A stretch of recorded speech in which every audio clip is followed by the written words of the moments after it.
Hello दोस्तों, आज की क्लास में हम पढ़ने वाले हैं क्रांतिक कोण और माध्यम कोण के अपवर्तनांक में संबंध। इन दोनों के बीच में क्या संबंध होता है उसको हम समझने वाले हैं। तो क्या होता है यह, यदि प्रकाश की किरण सघन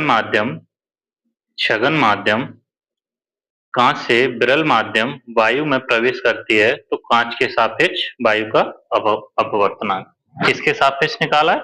कांच के सापेक्ष वायु का अपवर्तनांक निकाला है हमने।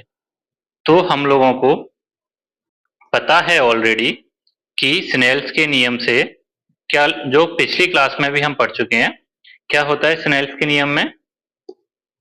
जी एन ए, यानी जी ग्लास हो गया आपका, ए एयर हो गया, एन निर्देशांक हो गया उसका। तो क्या लिखते थे हम उसको? साइन आई अपॉन साइन सी, जैसे कि यहाँ पर ऑलरेडी लिखा हुआ है। ठीक है, फिर आगे बोला हुआ है यदि आपतन कोण आई बराबर है क्रांतिक कोण सी के तो अपवर्तनांक कोण कितना होगा? 90 डिग्री। कितना होगा? 90 डिग्री। तो इस फर्स्ट सूत्र में हम, पहले सूत्र में हम आई की जगह सी, क्रांतिक कोण सी लिख देंगे और आर की वैल्यू कितनी दी हुई है आपको? 90 डिग्री। तो कितना लिख दोगे? 90 डिग्री। और साइन 90 कितना होता है आपका? साइन 90 डिग्री कितना होता है? Equal to 1। तो जब साइन 90 की वैल्यू यहाँ पुट करोगे, रखोगे, तो कितना आ जाएगा? 1 आ जाएगा। यहाँ नीचे मैं लिख देता हूँ 1। तो क्या हम ऐसे लिख सकते हैं? G N A equal to sine C, निकल कर आ गया हमारा sine C. G N A equal to कितना आ गया हमारा? Sine C. और हम जानते हैं, क्या जानते हैं? हम जानते हैं कि जी एन ए इक्वल टू किसके होता है? 1G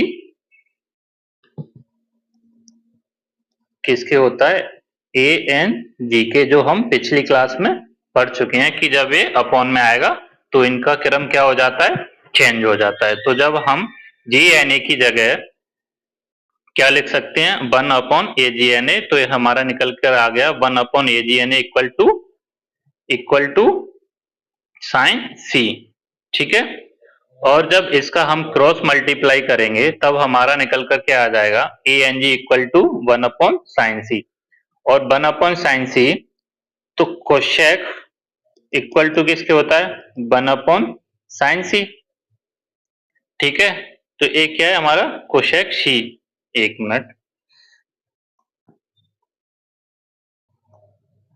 सी है बेटा ये। ठीक है, तो हमने 1 अपॉन साइन सी की जगह क्या रख दिया? A N G equal to cosec C. तो जब हमें न्यूमेरिकल सॉल्व करेंगे, कोशेक की नीड होगी तो कोशेक ले लेंगे और साइन की नीड होगी तो साइन ले लेंगे। इतना क्लियर हुआ आप लोगों को? अगर फिर भी आपको कोई डाउट रहता है तो आप मेरे से कमेंट बॉक्स में आकर पूछ सकते हैं। Thank you.